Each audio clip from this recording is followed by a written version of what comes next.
Assalamualaikum warahmatullahi wabarakatuh. Perkenalkan, nama saya Doni Septrian Rosadi. Saya adalah dosen di Fakultas Kedokteran Universitas Islam Bandung. Saat ini saya bertugas atau mengampu pada mata kuliah Sistem Kesehatan Masyarakat Industri. Mata kuliah Sistem Kesehatan Masyarakat Industri merupakan salah satu mata kuliah di semester 7 dengan bobot 5 SKS. Ruang lingkup mata kuliah ini meliputi kedokteran dan kesehatan kerja, dampak industri terhadap gangguan kesehatan masyarakat, dan juga asuransi kesehatan pada pekerja. Tujuan pembelajaran pada mata kuliah ini adalah untuk menjadikan mahasiswa memiliki sikap profesional yang luhur dan juga islami dengan menggunakan elemen komunikasi efektif secara verbal maupun juga nonverbal sehingga dapat menjelaskan landasan ilmiah ilmu kedokteran dan mampu melakukan keterampilan klinis di bidang kesehatan masyarakat industri. Adapun kemampuan yang diharapkan adalah satu, menerapkan prinsip dasar kesehatan kerja, peraturan dan perundangan yang berlaku dalam kasus-kasus penyakit akibat kerja dan juga kecelakaan kerja. Kedua, menganalisis potensi bahaya dan risiko kesehatan berdasarkan prinsip-prinsip kesehatan kerja dalam kasus-kasus penyakit akibat kerja dan kecelakaan kerja, serta dampaknya pada masyarakat sekitar industri. Tiga, menganalisis etiologi, faktor risiko, epidemiologi, patogenesis, patofisiologi, manifestasi klinis, penegakan diagnosis, diferensial diagnosis, komplikasi, dan prognosis, serta penata laksanaan medis dan juga okupasi yang komprehensif pada kasus-kasus penyakit akibat kerja dan kecelakaan kerja. Keempat, menganalisis konsep teoritis tentang prinsip promotif dan preventif pada pelayanan kesehatan kerja, pengendalian risiko kesehatan dan kecelakaan kerja, serta dampaknya pada masyarakat sekitar industri. Kelima, memahami jaminan sosial nasional sesuai konsep dan dasar-dasar asuransi kesehatan dan ketenagakerjaan pada kasus-kasus penyakit pada pekerja dan kecelakaan kerja. Setelah yang terakhir, keenam, mempraktikkan prosedur klinis yang berkaitan dengan masalah kesehatan kerja dengan profesional, santun, dan beretika, serta berdasarkan prinsip keselamatan pasien, keselamatan diri sendiri, dan keselamatan orang lain. Adapun materi pembelajaran pada mata kuliah ini yaitu dasar-dasar kesehatan kerja, peraturan perundang-undangan kesehatan kerja, dasar-dasar higien industri, manajemen risiko di tempat kerja, potensi bahaya fisika, potensi bahaya kimia, potensi bahaya biologi, potensi bahaya ergonomi, potensi bahaya psikososial, penyakit akibat kerja, kecelakaan kerja, penilaian cacat akibat kerja, pelayanan kesehatan kerja, pos upaya kesehatan kerja, bahaya industri terhadap masyarakat sekitar, konsep dasar asuransi ketenagakerjaan, serta sistem jaminan sosial nasional. Adapun sistem pembelajaran dalam mata kuliah ini melalui kuliah interaktif, tutorial, roundtable discussion, dan juga keterampilan klinis dasar. Interaksi dosen dan mahasiswa dilakukan selama perkuliahan secara interaktif, selama tutorial dengan membahas kasus, keterampilan klinis dengan melakukan supervisi langsung kepada mahasiswa dalam melakukan keterampilan klinis, serta fokus group discussion yang mengkaji kasus-kasus seputar kasus penyakit akibat kerja dan kecelakaan kerja. Adapun sistem penilaian sesuai dengan RPS adalah ujian secara tertulis, ujian secara lisan atau SOKA, nilai tutorial atau nilai afektif, nilai praktikum, serta ujian keterampilan klinis berupa OSCE.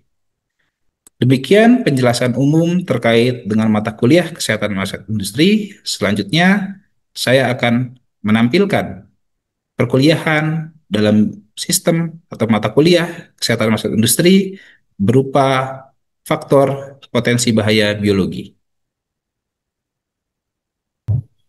Baik, Bismillahirrahmanirrahim. Assalamualaikum warahmatullahi wabarakatuh. Waalaikumsalam warahmatullahi wabarakatuh. Selamat pagi, adik-adik sekalian. Iya. Semangat ya, hari ini ya. Oke ya. Jadi hari ini kita masuk ke pertemuan dalam perkuliahan kesehatan industri. Saya sendiri Dr. Doni Septrian Rosadi, salah seorang pengajar di mata kuliah kesehatan industri. Jadi kesehatan industri ini merupakan salah satu mata kuliah wajib yang diikuti oleh mahasiswa pada semester 7 ya. Ada 5 SKS seluruhnya, dan pada kesempatan kali ini kita akan mendiskusikan terkait dengan topik hazard biologi.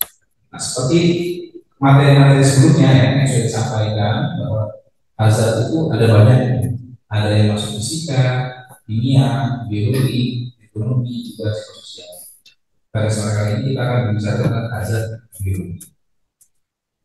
Kita masuk dulu ke pendahuluan ya, sekalian terkait dengan apa pendidikan mempelajari potensi bahaya biologi. Kita masuk dulu ke topik terkait dengan izin. Masih ingat kuliah-kuliah sebelumnya terkait dengan izin perusahaan atau jenis bisa menyampaikan siapa? Ada siapa? Ada siapa? Namanya? Oke, gimana kira? Kalau mereview kembali ya kuliah-kuliah sebelumnya terkait dengan izin industri dan izin perusahaan, pasti ini masih izin perusahaan, izin industri. Sebelum kita masuk ke biologi, kita harus paham dulu kan mereview kembali.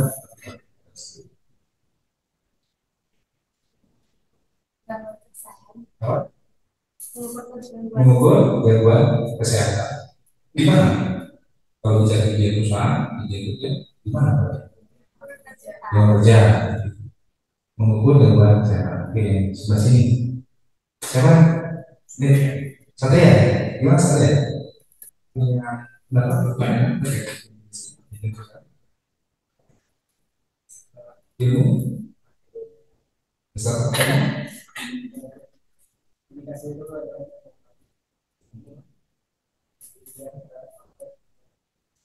Oke. Ya. Jadi kalau kita review ya, berpihak awal terkait dengan kesehatan kerja, kemudian budget industri ya, kita akan menemukan bahwa ada tentang ilmu budget kan, tadi gangguan kesehatan. Jadi ilmu budget itu sebenarnya kalau kita definisinya, ini menurut Pak Sumarno salah satu bapak kesehatan kerja Indonesia, itu dikatakan bahwa di perusahaan itu juga ada istilahnya izin okupasi atau izin kerja ya. Ini merupakan sebuah ilmu atau spesialisasi dalam ilmu izin beserta praktiknya yang bentuk dedikasinya adalah mengenali, jadi mengidentifikasi, mengenali, kemudian mengukur dan juga melakukan penilaian atau evaluasi terhadap faktor penyebab gangguan kesehatan atau juga penyakit dalam ilmu kerja dan perusahaan. Itu terusnya mengenali, mengukur dan melakukan penilaian evaluasi terhadap faktor penyebab gangguan kesehatan. Faktor penyebab gangguan kesehatan kan banyak. Ada apa ya? Ada yang fisika, benar? Ada kerja, ada apa lagi? Potensi lain. Kimia, kimia. Itu apa lagi? Biologi, ada biologi. Terus psikososial, ada juga yang terakhir. Ekonomi. Nah, topik kita hari ini akan membahas tentang biologi. Ini selanjutnya kaitan antara higien usaha dan dengan kesehatan kerja. Kalau dilihat ini sifat-sifatnya agak berbeda, tapi punya keterkaitan. Kalau dia berpotensi terpelajari oleh faktor-faktor yang ada di lingkungan. Sasarannya adalah manusia. Kalau bicara tentang manusia, banyak sifat medis atau kesehatan. Kalau dilihat ininya, dilihat apa akarnya, akarnya dijadi dari mitologi Yunani ya. Dia dia dia usia yang apa pencegahan banyak fokus yang sifatnya kalau bicara program siapa itu siapa dia eksklusif penyembuhan itu banyak program dan dikenal juga sebagai dewa perubahan ya. Oke, nah selanjutnya kalau bicara tentang ketinggian perusahaan saya akan bersama kerja dan kita merujuk pada beberapa hal yang saling berkaitan. Ini ada aspek kesehatan kerjanya, ini sifatnya promotif, preventif, ya, kuratif, rehabilitatif. Promotif itu apa? Promotif, promotif, kondisi sekarang ditingkatkan, pengetahuannya ditingkatkan. Kalau preventif, pencegahan, bagaimana mencegah jalan jadi. Kalau kuratif, kuratif, cure, mesinis, ya fokusnya pada pengobatan. Orang sakit, beri kan obati, belum obati sembuh. Kalau rehabilitatif, sifatnya untuk mencegah, ya, rehabilitasi mencegah untuk mengoptimasikan kondisi kesehatan. Kemudian ada aspek higien usaha. Ini berupaya untuk bisa memberikan perlindungan bagi tenaga kerja. Terhadap terhadap apa yang bisa muncul dari pekerjaan ataupun juga lingkungan kerja. Orang kan bekerja di saling mengurangi ya. Orang yang bekerja kalau dia budaya kerjanya nggak bagus, pakai orang kerja, kan dia bisa menyebabkan lingkungan kerjanya mengalami masalah. Tetapi kalau dia bekerja, nah, dia nggak hati-hati, kan dia berpotensi menyebabkan kesalahan. Begitu. Atau juga salah kerja ini kalau dia selalu mengenai sesuatu tidak sesuai dengan SOP misalnya. Atau juga pengaruh dari lingkungan kerja terhadap organisasi. Dari seperti misalnya pelajaran fisika, orang kerja di area yang gelap. Kira-kira ada potensi masalah apa kalau orang kerja di tempat gelap? Jatuh, bisa kecelakaan kerja ya. Kalau dia jalan, dia bisa kesana. Atau ketika dia misalnya menggunakan budaya kerja, ada resiko yang tertusuk, artinya itu pengaruh dari aspek fisika bicaranya. Mungkinnya juga sama ya, kalau ada fungsinya bekerja, itu kan mau nggak mau dia akan menjadi badan dari pekerja. Ini kan banyak sekali ya. Ada yang kemudian dia strukturnya tidak stabil, jadi juga jadi dia sebagai pekerja yang sama. Dan ada aspek yang ini yang berbeda sesuai yang cocok kalau kerja dan kerjaannya. Serta sesuaikan kerja dan kerja. Jadi bisa jadi kalau dia bagus, wah barang-barang semuanya barang-barang kuat, impor dari Jerman misalnya. Tapi apakah kemudian lingkungan kerja dengan furnitur-furnitur yang dihadirkan impor dari Jerman sesuai untuk bekerja? Bisa saja orang kalau tinggi bekerja itu orang Indonesia secara ekonomis tinggi biasanya cenderung berbeda.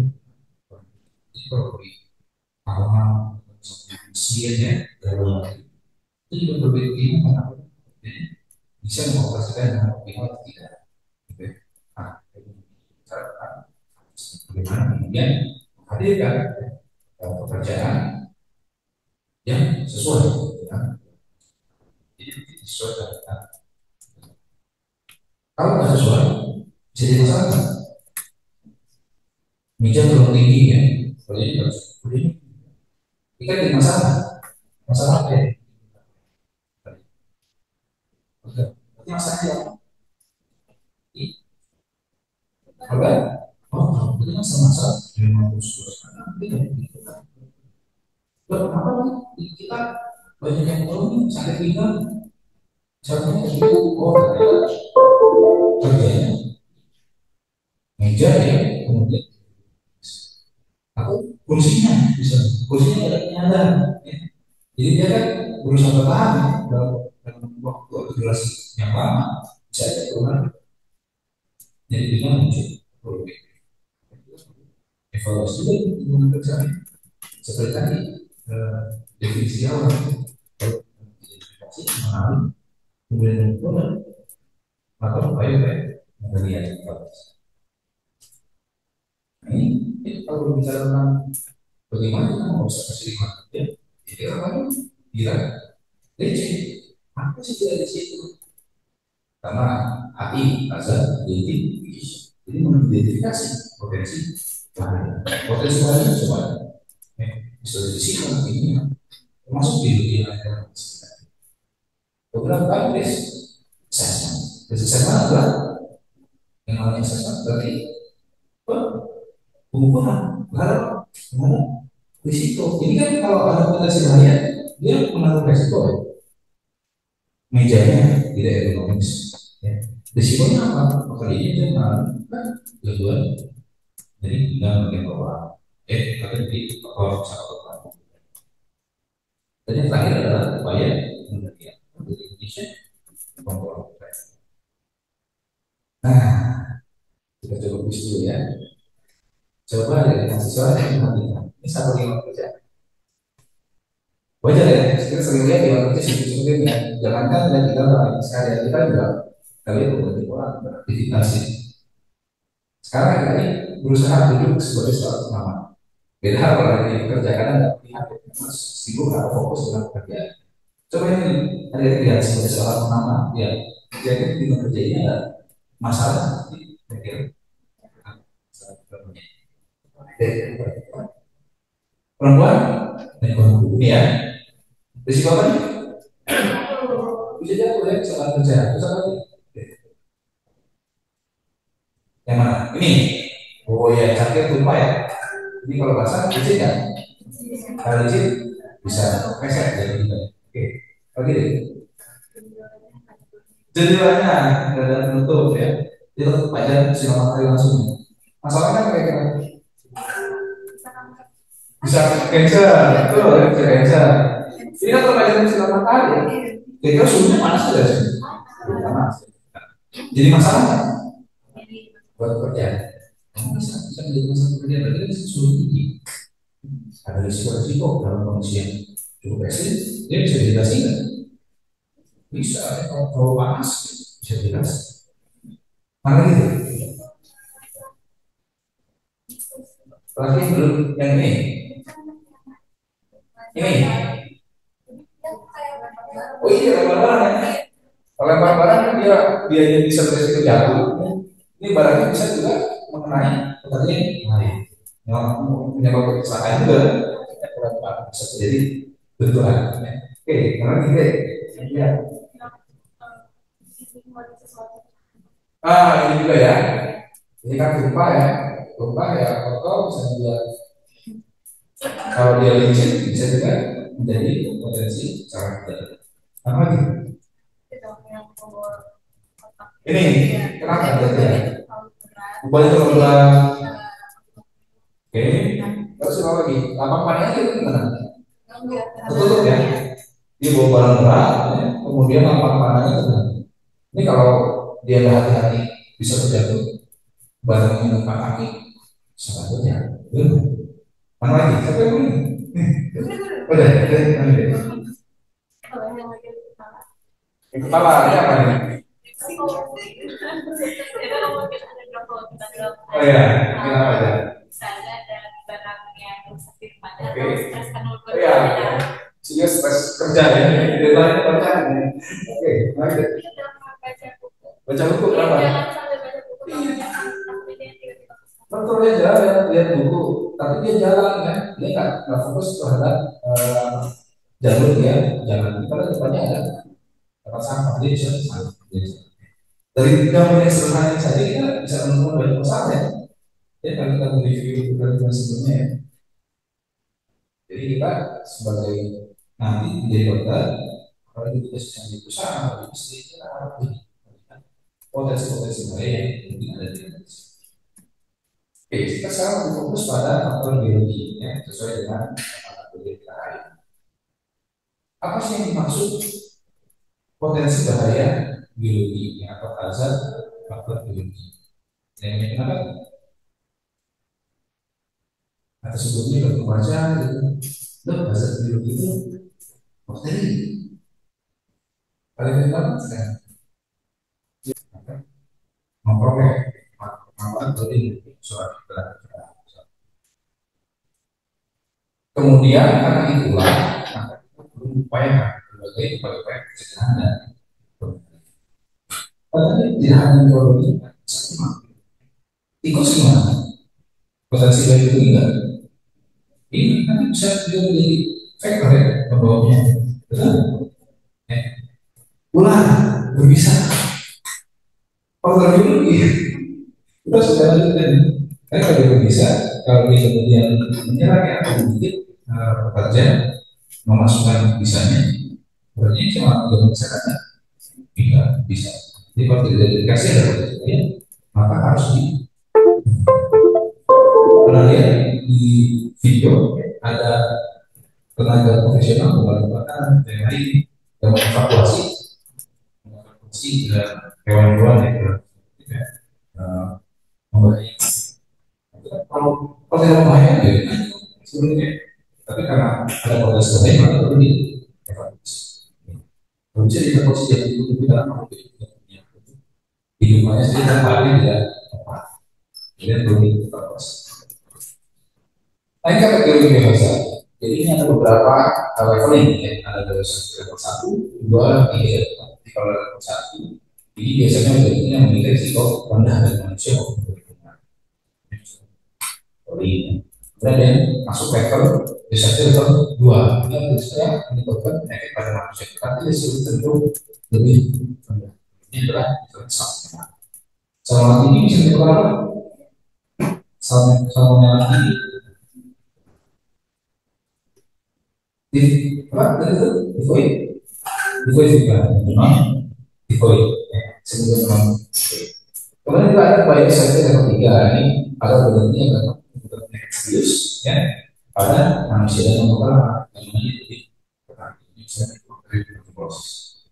ini kita diskusikan juga ya di tutorial ya bagaimana kita bisa melakukan infeksi tuberkulosis.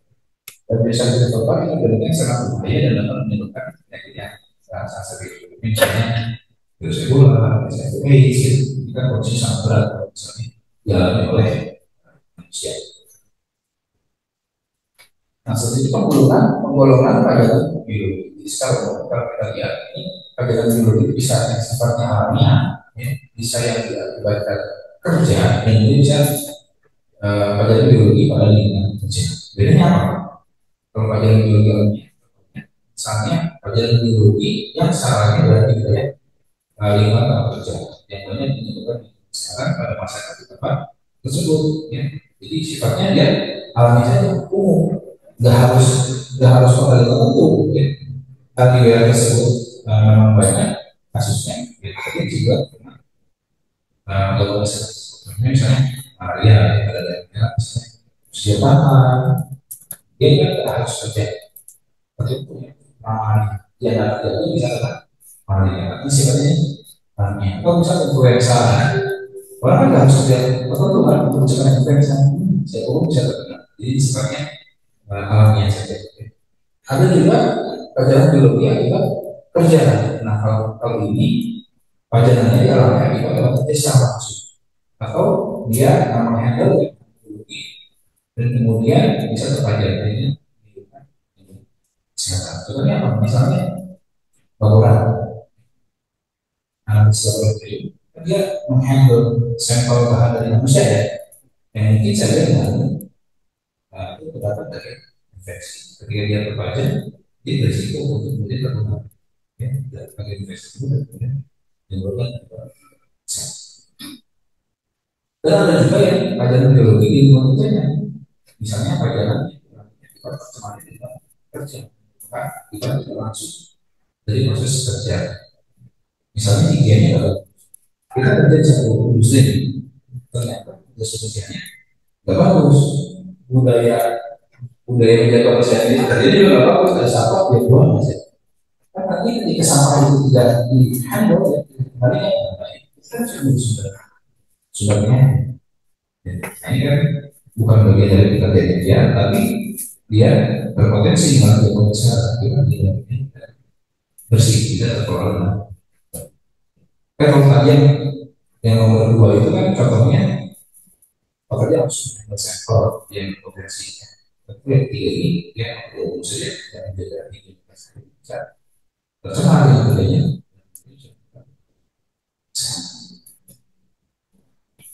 Batasannya berapa? Sebenarnya tidak terdapat nilai yang membatas untuk banyak karena banyak hal yang mempengaruhi seseorang kemudian mengalami gangguan. Saya ambil contoh misalnya, bisa nanti seseorang terpajang oleh agen infeksi meski dalam jumlah yang kecil. Bisa. Kenapa bisa?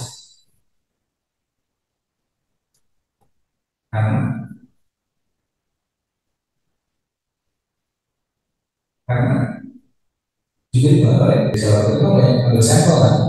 Sampel itu kan juga berpotensi ada agen infeksi. Nah, hari ini kan di lingkungan kerja juga ada potensi yang kemudian harus dari individu atau terinfeksi, misalnya dikeluarkan oleh pekerja yang lain, atau dia sebagai pertama, tapi hewannya sakit, ya, sakit terinfeksi misalnya, kan infeksi apa ada infeksi hewan ini tidak ada kemungkinan dia bisa menular pada manusia. Aku juga benar-benar apa namanya, dia tidak kepada langsung, ya, tapi dia menyentuh benar-benar yang terpapar. Misalnya ada pekerja masuk kantor, dia sakit mata, ya, konjungtivitis bakterialis, ya, itu karena bakteri itu. Dia macam-macam mata, terus dia pegang, pegang dengan pintu, misalnya ada pekerja yang sehat, datang, dia pegang dengan pintu, kan terlalu nasi tuh, anaknya, matanya datang, ucap-ucap, besoknya terinfeksi. Jadi bisa bisa juga karena ada yang terkontak. Kemudian ada juga beberapa sumber potensi yang terdapat di industri berbasis biologi, contohnya basis proyek kesehatan di klinik, di laboratorium, di rumah sakit, ya. Jadi kalau nanti koas, ya, itu hati-hati karena bekerja di lingkungan kerja yang banyak sumber potensi, ya, potensi bahaya biologi. Jadi kita harus mampu menjaga kebersihan kesehatan kita karena kita bisa pulang juga. Kemudian peternakan misalnya, pertanian atau industri pengolahan ini bisa kita banyak sumber potensi biologi. Bisa berupa mikroorganisme seperti bakteri, virus, yang akibat krokodil, serangga, ya, dan lain-lain. Alergen dari protein tumbuhan, ya, protein alergen dari kulit, feses, rambut, kemudian salivا dari ini juga bisa menyebabkan alergi. Dan alergi tidak harus selalu bagi makan ikan, alergi belum tentu ada juga orang yang alergi. Jadi alergi misalnya satu hari bisa, kalau satu hari kan bukan bagian dari hewan. Nah ini apa nih? Coba ya, ini di mana? Di pasar, ya, pasar. Kira banyak potensi biologi kan? Potensi bahaya biologi kan? Apa aja? Di banyak orang, kan? Artinya orang yang masuk juga potensi membawa infeksi. Kalau ini makanannya, dia limbah-limbahnya, sisa-sisanya itu kan juga berpotensi menjadi sumber, ya, sumber perkembangbiakan mikroorganisme. Ini nih makan-makan lautnya, ya, udang, ya, dan laut itu kan juga berpotensi, ya, beberapa orang bisa menyebabkan alergi. Jadi kan saya sebagai alergen. Terus apa lagi? Apa? Ya harus dipegang-pegang, ya. Jadi kalau orang nggak higienis dipegang-pegang kan itu menjadi terkontaminasi. Tapi kalau kalian sederhana aja di lingkungan itu naik asal itu banyak juga, ya, sederhana. Nah, belum lagi air-airnya, ya, cairan-cairan limbahnya itu kan. Belum kalau dia licin itu jadi masalah. Masalah bisa saja. Ini apa nih?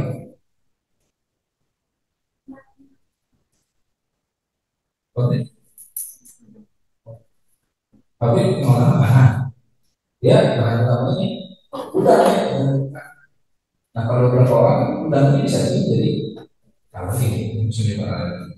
Makanya kalau dia pasar, ya, maupun di sini, ya, itu yang kontak langsung dengan udah ini dia menggunakan sarung atau masker.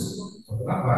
Untuk meminimalisir, ya, kontak langsung terhadap udah. Karena kita nggak tahu siapa kerja yang mungkin punya alergi, siapa yang kerja yang tidak punya alergi. Tapi perlindungan apa sih? Jadi menggunakan ini gimana nih? Laboratorium dulu. Kira ada potensi bahaya biologi nggak? Kalau laboratorium ada, ya. Kan handle sampel, itu nggak dari mulai mendapatkan sampelnya, ya, kemudian memprosesnya, kemudian pemeriksanya, sampai